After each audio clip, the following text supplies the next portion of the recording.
영광을 올려드립니다. 네. 우리 귀한 찬양 감사합니다. 우리도 아멘으로 응답하여 우리 하나님께 영광 돌린 줄을 믿습니다. 자, 오늘 우리가 읽은 본문을 통해서 끝까지 사랑하시니라 라는 제목으로 말씀의 은혜를 같이 나누겠습니다. 그럼 오늘은 종려주일입니다. 예수님께서 또 예루살렘 성에 나귀새끼 타고 제자들과 함께 들어오실 때 수많은 사람들이 종려나무 가지를 흔들며 환영하고 환호했습니다. 호산나 다윗의 자손이여, 주의 이름으로 오시는 이여, 가장 높은 곳에서 호산나 하면서 예수님을 환영했는데 며칠 되지 않아서 예수님은 체포당하고 또 십자가에서 죽게 됩니다. 우리가 종려주일에는 또 보통 기뻐하고 또 고난주일에는 슬퍼하고 그리고 또 부활주일에는 기뻐하는 또 우리가 그런 시간들을 갖게 되는데, 그러나 정말 중요한 것은 종려주일에 예수님이 무슨 이유로 오셨는가 하는 것입니다. 예수님이 종려주일에 예루살렘 성에 왜 오셨습니까? 십자가에 죽으시기 위해서 오셨습니다. 그게 하나님의 뜻이거든요. 자, 그런데 중요한 것은 뭐냐면 누구를 위해서 십자가에서 죽는 거냐 하는 것입니다. 사람을 위해서 죽는 겁니다. 사람을 살리기 위해서 죽는 겁니다. 여러분, 이것이 굉장히 중요한 진리예요. 예수님은 사람을 위해서 이 땅에 오셨습니다. 그래서 우리가 올바른 신앙생활을 하려면 사람을 마음에 품어야 됩니다. 사람들과 상관없이 나 혼자 신앙생활하고 나의 필요를 채우는 것, 그게 신앙생활의 전부가 아닙니다. 자, 예수님께서 하신 모든 일들은 우리에게 왜 의미가 있냐면 우리가 제자로 부름받았기 때문에 그래요. 예수님의 삶이 곧 우리의 삶이 되어야 되기 때문에 그런 것입니다. 예수님이 우리의 삶을 대신 살아주는 게 아닙니다. 우리에게 자기를 부인하고 자기 십자가를 지고 제자가 되어 나를 따르라 그랬습니다. 예수님을 믿는 저 여러분 모든 사람들은 주님의 제자예요. 그러니까 예수님이 하신 모든 일들은 우리의 일이어야 되고, 예수님이 사람을 위해서 오셨고 사람을 마음에 품으셨다는 것은 곧 우리의 삶이 그래야 된다 하는 것입니다. 그렇다고 해서 우리가 다시 십자가에 못 박혀야 되느냐? 그럴 필요는 없는 거죠. 그런데 필리핀에 보면 그런 일들을 행사를 하는 경우가 있습니다. 필리핀은 이제 가톨릭 국가이고 대다수가 이제 천주교 신자들인데, 그래서 이 고난 주간 동안에는 이 모든 나라가 상점들도 학교도 다 문을 닫고 또 음주 가물을 삼가하고 육식도 또 삼가하고 그렇게 경건하게 보내려고 한다고 합니다. 근데 샌페르난도라고 하는 지역에서는요, 매년 십자가에 못 박혀 죽으신 예수님을 기념하기 위해서 그것을 재현하는 행사를 합니다. 근데 그것을 그냥 못 박히는 신용을 하는 것이 아니라 실제로 그 손과 발에 못을 박는 거예요. 그래서 저 표정이 연기가 아닙니다. 진짜 아파서 고통스럽게 외치는 거예요. 그래서 손과 발에 못을 박고 그 예식을 또 의식을 하고 끝나고 나면 이제 밑으로 내려오면 옆에 앰뷸런스가 대기하고 있다가 앰뷸런스 타고 병원으로 바로 가서 또 이제 치료를 받는 겁니다. 이 예수님의 역할을 맡는 것을 굉장히 영광스럽게 여기고, 정부에서는 만류하지만 지금도 많은 사람들이 또 지원을 하고 있다고 그럽니다. 하지만 여러분, 하나님이 정말 이것을 기뻐하실까요? 오늘 종려주일이고 우리가 부활주일을 앞두고서 정말 우리 교회 마당에다 십자가 세워놓고 여러분 중에 누구 한두 분을 세워서 못 박으면 그러면 정말 하나님이 기뻐하실까요? 여러분, 그렇지 않습니다.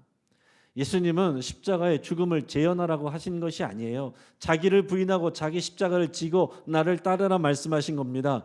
그것은 뭡니까? 예수님의 삶을 따라가는 것이고 예수님의 가치를 나의 가치로 삼는 것이고 예수님의 모든 말과 행동을 본받는 것입니다. 예수님을 본받는 것은 결국 사람을 사랑하는 거예요. 예수님이 이 땅에 오셔서 십자가에서 죽으시고 하신 모든 일들은 사람을 위해서 하신 일이기 때문에 우리가 주님을 따라가는 일은 사람을 사랑하는 일입니다. 예수님은 사람을 위해서 오셨는데 그것도 훌륭한 위인들을 위해서 오신 것이 아닙니다. 죄인들을 구원하시기 위해서 오셨어요. 죄인들을 구원하시기 위해서 죽으신 것입니다.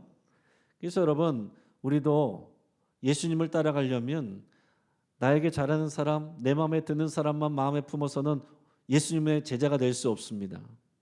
나를 힘들게 하고 상처 주는 사람까지도 품을 때 예수님을 따라가는 것이고, 그것이 자기를 부인하고 자기 십자가를 지는 일이, 또 이 복음의 생명을 나눌 때 우리가 주님의 제자로 살아가게 되는 것입니다. 하나님의 말씀의 핵심이 뭡니까?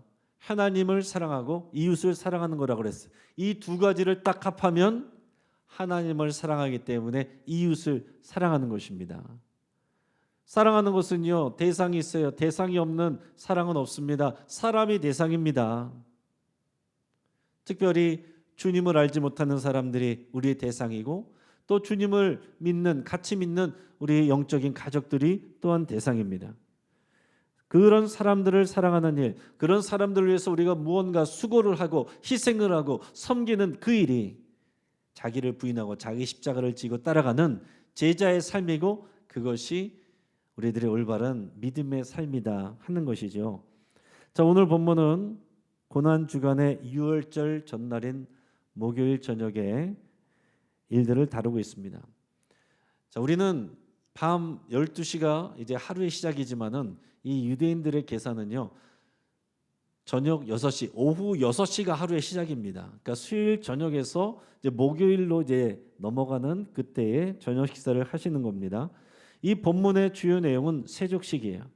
예수님이 식사 중간에 일어나셔서 제자들의 발을 씻기신 그 일을 기록하고 있습니다.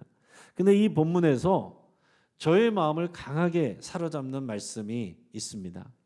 이 말씀을 묵상할 때마다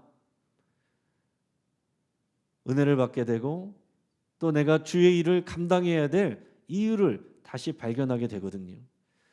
여러분도 부디 이 말씀이 여러분의 심령에 못과 같이 바뀌어서 여러분의 삶을 이끌어가는 그런 감동이 되기를 바랍니다.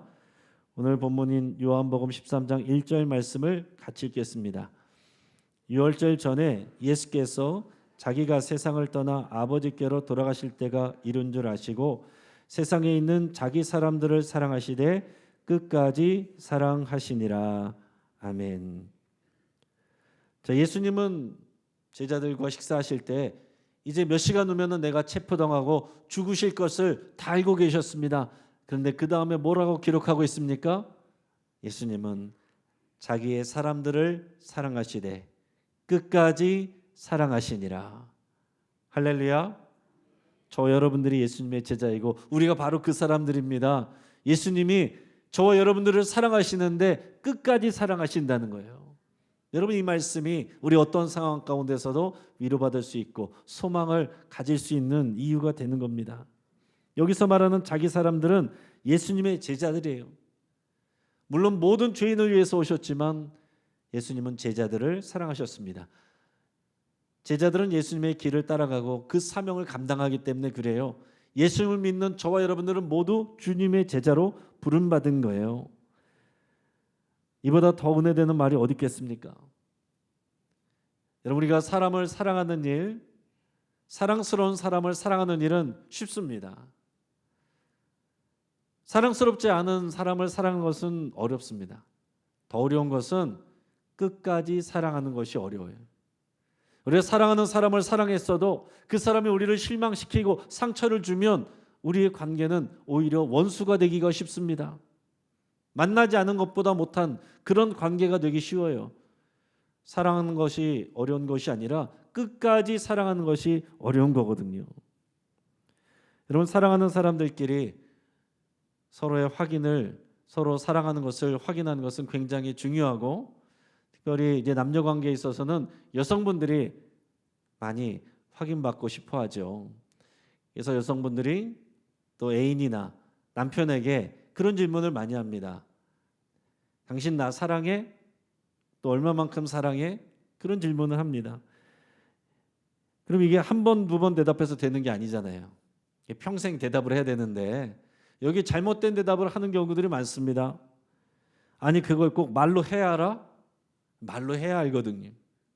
또 어떤 분들은 이렇게 얘기합니다. 내가 사랑한다고 몇 번을 말했어. 왜 나를 의심해? 의심해서 물어보는 게 아니고 확인받고 싶어서, 사랑을 느끼고 싶어서 물어보는 거잖아요. 또 어떤 분들은 이렇게 말할 수 있습니다.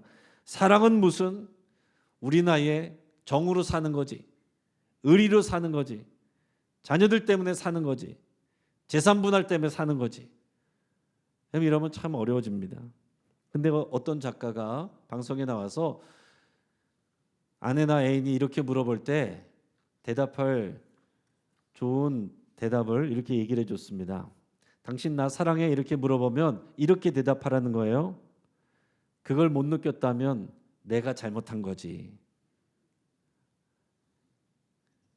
남자분들은 표정을 찡그리는 분들도 계시지만은 이거 잘 배워보시기 바랍니다. 당신이 그걸 못 느꼈다면 내가 잘못한 거지. 평상시에 그 사랑을 느끼게 해줬어야 되는데 그걸 물어보기까지 내버려뒀으니 내가 잘못한 거지. 이렇게 말하라는 거예요. 그러면서 이 작가가 평상시에 세심한 관심과 배려로 사랑을 느끼게 해줘라. 세심함을 통해서 얼마든지 사랑을 느끼게 해줄 수 있고 표현할 수 있다. 이렇게 얘기를 합니다. 그러면서 평상시에 이런 말들을 해주라는 거예요. 당신과 같이 먹으려고 기다렸지. 또 이거 당신한테 어울릴 것 같아서 사왔어. 오는 길에 이 꽃이 너무 이뻐서 당신 주려고 사왔어. 이런 말들로 사랑을 표현하라는 것입니다. 근데 제가 곰곰이 생각해 보니까 모든 것이 그렇게 다 좋을 수만 없을 수 있을 것 같아요. 실제는 좀 다를 수도 있습니다. 당신이 그걸 못 느꼈다면 내가 잘못한 거지. 그런데 받아주는 사람이 중요한데, 받아주는 사람이 그러니까 잘 좀 해봐. 사랑을 느낄 수 있게 좀. 이러면은 분위기가 안 좋아지겠죠. 또 당신과 같이 먹으려고 기다렸지 그랬는데 아니 이제는 혼자서 좀 잘 좀 챙겨 먹어요. 또 이거 너한테 또 당신한테 어울릴 것 같아서 샀어 이랬는데 아유 이런 것 좀 하지 마. 이거 내 스타일 아니야. 내 스타일도 모르면서 이러면 또 분위기 안 좋아집니다. 꽃이 이뻐서 당신 주려고 사왔어. 아 이거 금방 시들어 버리는 거 다 돈 낭비야. 빨리 가서 물어와. 나 돈을 줘. 이렇게 하면 분위기가 안 좋아질 수 있습니다. 그러나 여러분 그래도 사랑하시고 사랑을 표현하시길 바랍니다. 애인과 부부끼리도 사랑하는 사람도 사랑하고 사랑을 확인하는 게 이렇게 쉽지 않은 일입니다. 부모 자녀 관계는 어때요? 부모는 내리 사랑이어서 열심히 사랑하지만 자녀들은 그것을 사랑이라고 못 느낄 때가 너무 많습니다. 간섭이라고 느끼고 짐으로 무겁게 여기는 경우들이 얼마나 많습니까?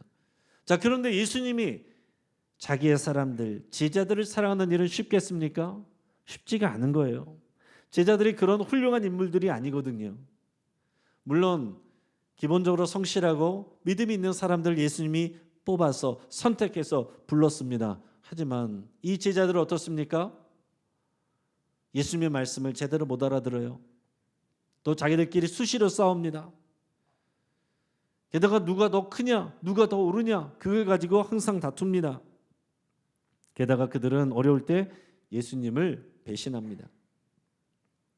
자, 사랑스러운 사람을 사랑하는 것을 쉬울지 몰라도 나를 실망시키는 사람을 끝까지 사랑하는 일은 너무나도 어려운 일입니다. 그런데 우리가 바로 그런 사람들이었어요. 예수님께 그런 사람들이었습니다. 우리는 예수님 앞에 모든 것을 만족시켜 드릴 수 있는 그런 훌륭한 외인이 아닙니다.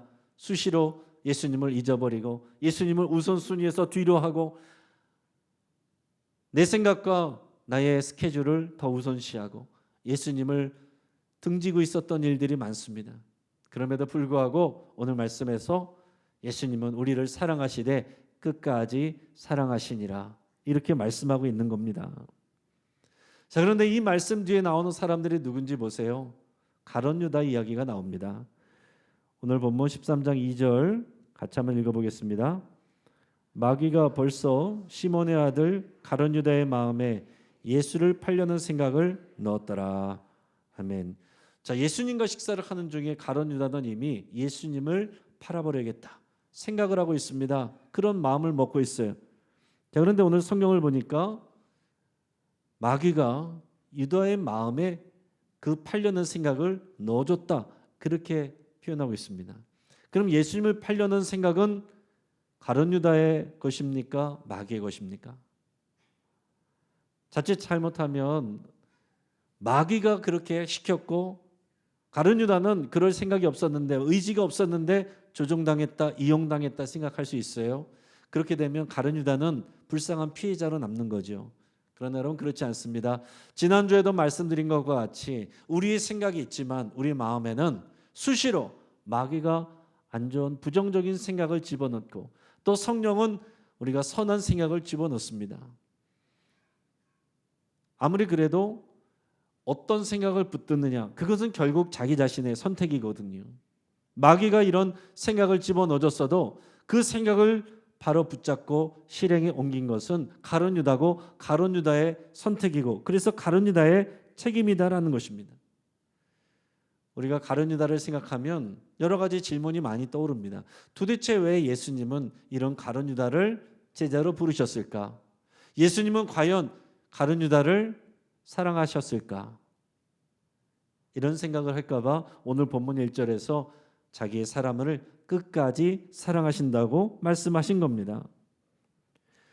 가룟 유다가 예수님을 부인했다고, 또 배신하고 팔아버렸다고 해서 예수님의 사람이 아니에요?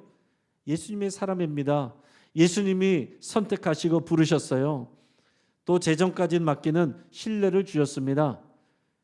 예수님을 배신한 건 가룟 유다의 선택이고, 예수님은 끝까지 그를 사랑하셨다 하는 것입니다. 그러면 우리가 또 이런 질문들이 떠오릅니다. 아니, 가룟 유다를 그렇게 사랑하신다면 못하게 막으셨어야죠. 그가 망하게 왜 내버려 두셨습니까? 예수님은 다 알고 계셨다면서요. 하지만 우리가 이것을 생각해야 돼요. 예수님은 인격적인 분이시고 인격적인 관계를 맺는 분이세요. 인격적이란 말은 강제하지 않으신단 말입니다. 상대의 선택을 존중하신다는 거예요. 배신한 것은 가룟 유다가 한 일이고, 그를 끝까지 사랑한 것은 예수님이 하신 일입니다. 예수님께서 이 가룟 유다의 비극적인 결말을 보면서 안타까워하시고 가슴 아파하셨어요. 마가복음 14장 21절 보면, 인자는 자기에 대하여 기록된 대로 가거니와 인자를 파는 그 사람에게는 화가 있으리로다. 그 사람은 차라리 나지 아니하였더라면 자기에게 좋을 뻔하였느니라. 이렇게 기록되어 있습니다. 그래서 이 말씀을 자칫 잘못 읽으면 굉장히 차갑게 느껴질 수 있어요. 하지만 오늘 본문 1절에 나오는 자기 사람을 끝까지 사랑하시니라, 그 말씀을 기준으로 해서 이 말씀을 다시 보면 예수님께서 뜨거운 안타까움으로 말씀하셨구나 하는 것을 우리가 알 수 있습니다. 자, 그리고 그 다음에 나오는 사람이 누구냐면 베드로입니다. 베드로는 예수님이 식사 중에 일어나셔서 또 제자들의 발을 씻기시니까 당황하면서 만류했습니다. 오늘 본문의 8절 9절 같이 읽겠습니다. 베드로가 이르되 내 발을 절대로 씻지 못하시리이다. 예수께서 대답하시되 내가 너를 씻어주지 아니하면 네가 나와 상관이 없느니라. 시몬 베드로가 이르되 주여 내 발뿐 아니라 손과 머리도 씻어 주옵소서. 아멘. 베드로는 이렇게 적극적이에요. 그래서 예수님과 베드로의 대화 이야기가 많이 나옵니다. 베드로는 다른 사람들은 다 떠날지라도 저는 예수님과 함께 하겠습니다. 예수님과 함께 그 길을 가겠습니다. 그러니까 이 식사 자리에서 예수님이 뭐라고 말씀하셨습니까? 새벽 닭이 울기 전에 네가 나를 3번 부인하리라.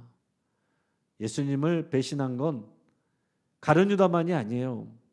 베드로도 배신하는 것입니다. 근데 이렇게 말씀하실 때 예수님의 그 뉘앙스는 어떤 것이었을까요? 그 말의 온도가 어떤 것이었을까요? 네가 무슨 나를 3번이나 넌 날 부인할 거야. 네 수준이 그렇지 뭐. 이런 뉘앙스였을까요? 저는 아니라고 생각합니다.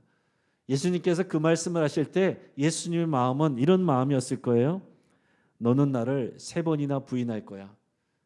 나는 실망할 거고 상처받을 것이야. 하지만 그래도 나는 너를 끝까지 사랑할 거야. 이게 예수님의 마음입니다.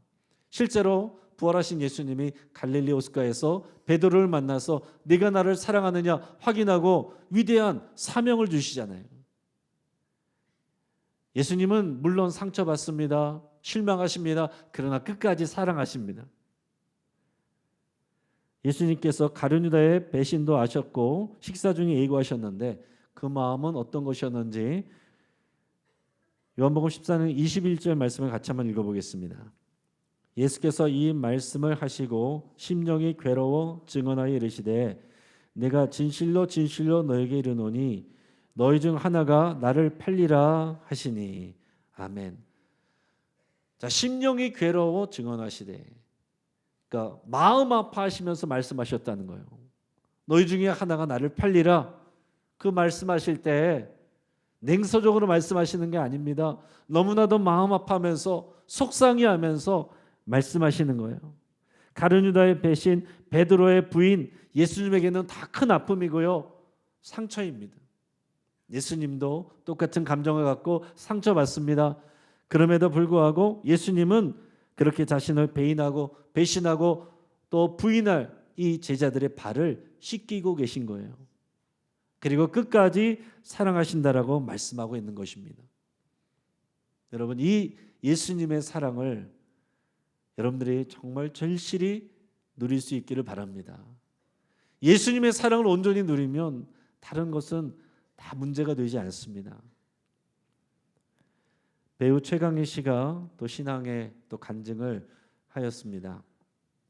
이 최강희 씨는 이 청소년 때 아무런 꿈이 없었대요. 남은 인생 언제 다 살지? 그런 생각을 할 정도로 꿈도 없이 살았다고 합니다. 그러면서 나는 언제 죽을까? 이런 생각하면서 하루하루를 보냈대요. 나중에 지나서 보니까 그게 우울증이었구나 하는 것을 알게 됐답니다. 하지만 겉으로는 사람들에게 밝게 행동했습니다. 원래 우울증 환자들은 겉으로는 더 밝게 행동하기 때문에 알기가 어렵죠. 그러면서도 사람들과 헤어지고 집으로 들어와서 문을 닫고 나면 그때부터 눈물이 나요. 불을 꺼버립니다. 가족들하고 같이 밥을 먹지 않고 혼자서 밥을 먹습니다. 그러면서 자존감이 너무 낮아서 니까짓게 하는 마음으로 자기 스스로 자해를 할 정도였습니다. 이런 말은, 이런 생각은 마귀가 주는 거예요. 그 생각을 붙들면 안 됩니다. 예수님이 나를 끝까지 사랑하셔, 이걸 붙들어야 되는 거거든요. 그러다가 우연한 계기로 연예계 데뷔했습니다. 한참 인기 절정인 시절에 이제는 진짜 연기자가 돼야지 이런 생각을 했는데, 그러고 나서 보니까 또 자괴감에 빠졌습니다. 다 연기를 나는 이렇게 못하네. 그러면서 다시 깊은 우울증에 시달리게 되고 집에 틀어박혀서 또 혼자 또 술에 찌들어서 지냈어요. 자, 이 최강희 씨가 연예인 최초의 골수 기증자라는 그런 타이틀이 있습니다. 굉장히 선한 일을 해서 사람들이 많이 또 칭찬해주고 박수를 했는데, 그녀의 간증에 따르면 사실 그 일을 한 것은 그 당시에 자기는 죽음을 생각하고 있었고 자살할 생각만 하고 있었고, 그랬기 때문에 어차피 죽을 난데 뭐 이런 거 있어서 뭐하나, 그런 생각으로 띄워줬다는 거예요. 그렇게 인생의 절벽에 있을 때 그녀는 하나님께 나갑니다. 매일 새벽 기도에 나가서 울면서 기도했는데, 어느 날 통성으로 기도하는 중에 자기도 모르게 하나님께 살려주세요 그러면서 기도가 터져 나오더라는 것입니다. 그러면서 하나님께 기도했습니다. 하나님, 제가 의지박약인 거 아시잖아요. 하나님이 날 이렇게 만드셨잖아요. 술도 담배도 나는 끊을 그런 의지가 없습니다. 힘이 없습니다. 내 수준이 이래요. 하나님, 나를 도와주세요. 그렇게 기도하기 시작했습니다. 근데 그런데도 술, 담배가 끊어지지 않았습니다. 근데 조금씩 달라지는 게 뭐냐면, 기도가 어떻게 달라졌냐면, 술, 담배를 아예 안 하는 것은 어려우니까 제가 조금씩 줄여가겠습니다. 이렇게 기도를 했습니다. 그러다 보니까 이제 또 시간이 지나다 보니까 술, 담배를 하게 되면은 하나님께 죄송한 마음이 들고 후회하는 마음이 들게 되고, 그러다가 보니까 어느 순간 술, 담배를 끊게 됐다는 거예요. 더 정확하게 말하면 술, 담배가 끊어졌다는 거죠. 그리고 우울증도 또 낫게 됐다고 고백을 했습니다. 정말로 하나님이 살아계시구나, 하나님이 나를 사랑하시구나, 이거를 온몸으로 경험을 한 것입니다. 그래서 너무 기뻐서 그때부터는 성경을 읽고 싶어서 독서실에 가서 열심히 또 성경을 읽었다고 그래요. 이렇게 하나님의 사랑을 체험하고 나니까 예배가 너무 소중하고, 그래서 그 바쁜 스케줄 가운데서도 주일 예배, 새벽 기도에 빠지지 않고 나가서 하나님의 그 사랑을 누리고 예배하고 기도했습니다. 그렇게 예배하다 보니까 이제 그 하나님의 사랑을 전하고 싶은 마음이 또 간절히 들더라는 거예요. 그래서 그녀는 대학로에 나가서 자기 나름대로 스케치북 전도를 했다는 거예요. 스케치북에다가 뭐라고 썼냐면은, 주일 잘 보내고 계세요? 혹시 예배 못 드려서 찝찝하셨어요? 지금 함께 예배 드려요. 자기가 이렇게 생각해서 그렇게 써가지고 나가서 노방 전도를 했다는 겁니다. 또 인디 음악 하는 친구들하고 같이 음악 버스킹을 하면서 그렇게 전도도 해봤대요.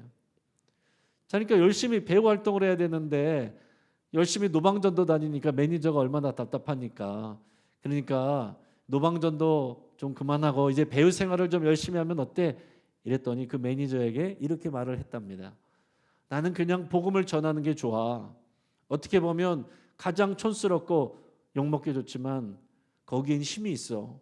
내가 만난 자유와 평안의 예수님을 모두가 만났으면 좋겠어. 사랑하는 여러분, 우리의 수준과 상관없이 예수님은 우리를 사랑하십니다. 최강의 배우를 사랑하시는 하나님은 우리를 똑같이 사랑하십니다. 우리의 결핍이 크고 고통이 강할수록 하나님의 사랑을 더 크게 느끼기 쉽습니다. 여러분, 이 사랑을 주님 앞에서 여러분 누리실 수 있길 바랍니다. 하나님의 사랑이 누려지지 않는데 내가 무언가를 하고 봉사를 하고 그거 다 힘이 되고 또 상처가 됩니다. 어렵죠. 주님의 사랑을 충분히 누리시길 바랍니다. 그리고 그 주님의 사랑을 더 깊이 누리는 일은 방법은 바로 이것입니다. 여러분, 나눠드린 새생명 축제 이 전도 카드에 이름을 적으시고 그 사랑을 전하는 거예요. 예수님은 사람을 위해서 오셨습니다. 사람들을 여러분 마음에 품는 것입니다. 교회 잘 다니고 있는 사람들 쓰지 마시고 주님이 찾으시는 사람들, 잃어버린 영혼들, 그 사람들의 이름을 적으시고 이름을 모르면 특징이라고 적으시고 기도하시기 시작하세요. 사람을 마음에 품으시고 그 사람을 어떻게 하면 우리 교회에 데려올까? 어떻게 그 사람들을 채울까? 그거 이전에 어떻게 하면 그 사람들이 하나님의 사랑을 누리게 할까? 그 사람의 필요를 어떻게 내가 채워줄까? 이거를 여러분 생각하시고 그것을 실천하시기를 바랍니다. 그 일이 결국은 그들을 사랑으로 인도하는 일이지만 결국은 우리가 하나님의 사랑을 더 풍성하게 누리게 하는 그런 복된 비결이 됩니다. 이 귀한 사랑을 끝까지 사랑하신 그 사랑을 다 누리시고 전하시기를 주의 이름으로 축복합니다. 같이 한번 기도하겠습니다.